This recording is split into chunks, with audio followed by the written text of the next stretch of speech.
suffering is not enough. Life is filled with suffering, but is also filled with many wonders, such as the blue sky, the sunshine, and the eyes of a baby. To suffer is not enough. We must also be in touch with the wonders of life. They are within us and all around us, everywhere, anytime. If we are not happy, if we are not peaceful, we can't share peace and happiness with others, even those we love, those who live under the same roof. If we are peaceful, if we are happy, we can smile and blossom like a flower, and everyone in our family, our entire society, will benefit from our peace. Do we need to make a special effort to enjoy the beauty of the blue sky? Do we have to practice to be able to enjoy it? No, we just enjoy it. Each second, each minute of our lives can be like this. Wherever we are, anytime, we have the capacity to enjoy the sunshine, the presence of each other, even the sensation of our breathing. We don't need to go to China to enjoy the blue sky. We don't have to travel into the future to enjoy our breathing. We can be in touch with these things right now. It would be a pity if we were only aware of suffering. We are so busy we hardly have time to look at people we love, even in our own household, and to look at ourselves. Society is organized in a way that when we have some leisure time, we don't know how to use it to get back in touch with ourselves. We have millions of ways to lose this precious time. We turn on the TV, or pick up the telephone, or start the car and go somewhere. We are not used to being with ourselves, and we act as if we don't like ourselves and are trying to escape from ourselves. Meditation is to be aware of what's going on in our bodies, in our feelings, in our minds, and in the world. Each day, 40,000 children die of hunger. The superpowers now have more than 50,000 nuclear warheads, enough to destroy our planet many times. Yet the sunrise is beautiful, and the rose that bloomed this morning along the wall is a miracle. Life is both dreadful and wonderful. To practice meditation is to be in touch with both aspects. Please do not think we must be solemn in order to meditate. In fact, to meditate well, we have to smile a lot. Recently, I was sitting with a group of children, and a boy named Tim was smiling beautifully. I said, "Tim, you have a very beautiful smile." And he said, "Thank you." I told him, "You don't have to thank me, I have to thank you. Because of your smile, you make life more beautiful. Instead of saying thank you, you should say you're welcome." If a child smiles, if an adult smiles, that is very important. In our daily life, we can smile. If we can be peaceful and happy, not only we, but everyone will profit from it. This is the most basic kind of peace work. When I see Tim smiling, I am so happy. If he is aware that he is making other people happy, he can say, "You're welcome." From time to time, to remind ourselves to relax, to be peaceful, we may wish to set aside some time for a retreat, a day of mindfulness where we can walk slowly, smile, drink tea with a friend, enjoy being together as if we're the happiest people on earth. This is not a retreat, this is a treat.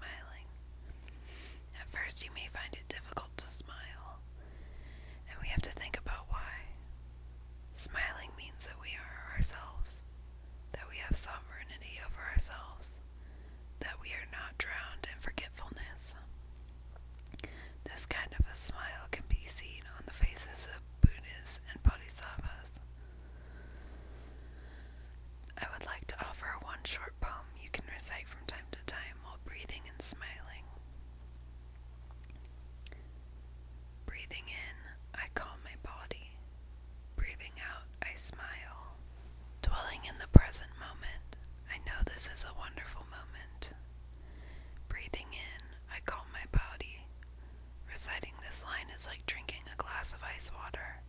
You feel the cold freshness permeate your body. When I breathe in and recite this line, I actually feel the breathing calming my body, calming my mind. Breathing out, I smile. You know the effect of a smile. A smile can relax hundreds of muscles in your face and relax your nervous system.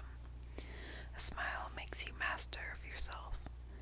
That is why the Buddhas and Bodhisattvas are always smiling. When you smile, you realize the wonder of the smile. Dwelling in the present moment. While I sit here, I don't think of somewhere else, of the future or the past. I sit here, and I know where I am. This is very important. We tend to be alive in the future, not now. We say, wait until I finish school and get my PhD degree, then I will really be alive.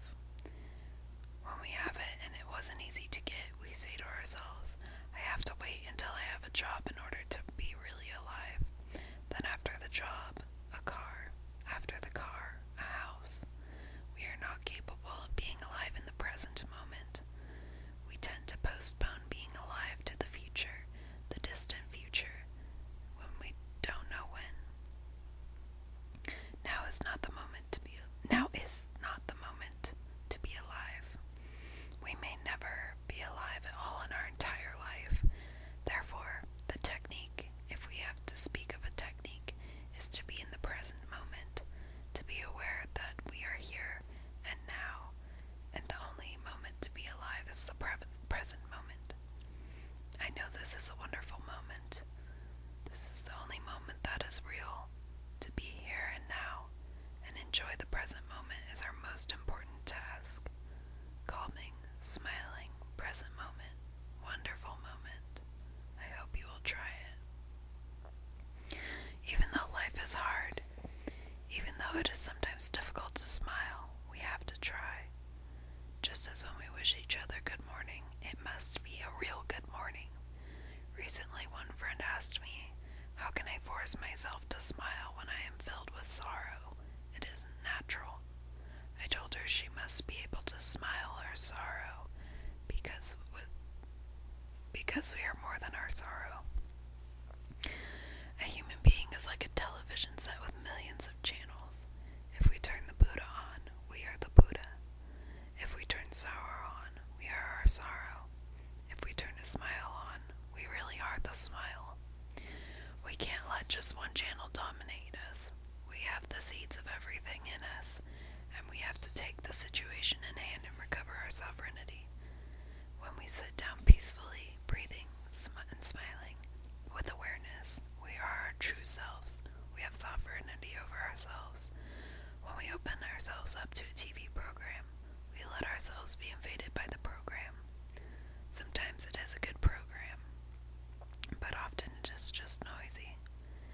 Because we want to have something other than ourselves enter us, we sit there and let a noisy television program invade us, assail us, destroy us. Even our nervous system suffers. We don't have the courage to stand up and turn it off, because if we do that, we will have to return to ourselves. Meditation is the opposite. It helps us return to our true self. Practicing meditation in this kind of society is very difficult. Everything seems to work in concert to try and take us away from our true self. We have thousands of things like videotapes and music which help us be away from ourselves. Practicing meditation is to be aware, to smile, to breathe. These are on the opposite side. We go back to ourselves in order to see what is going on, because to meditate means to be aware of what is going on. What is going on is very important. Suppose you're expecting a child. You need to breathe and smile for the baby. Please don't wait until your baby is born before beginning to take care of him or her. You can take care of your baby right now, or even sooner. If you can't smile, that's very serious. You might think, I'm too sad. Smiling just isn't the correct thing to do. Maybe crying or shouting would be correct, but your baby will get it. Anything you are, anything you do is for your baby.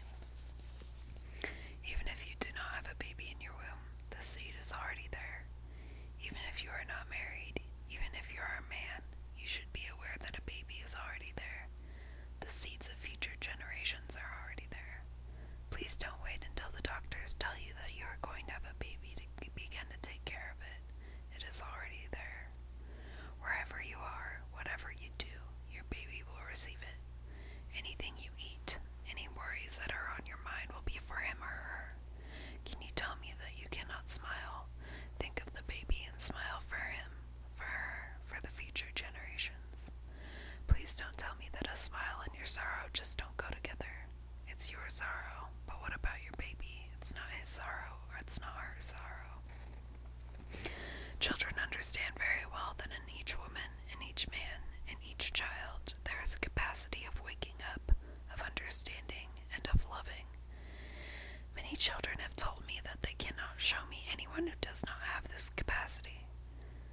Some people will allow it to develop, and some do not, but everyone has it. And this capacity of waking up, of being aware of what is going on in your feelings, in your body, in your perceptions, in the world, is called Buddha nature, the capacity of understanding and loving.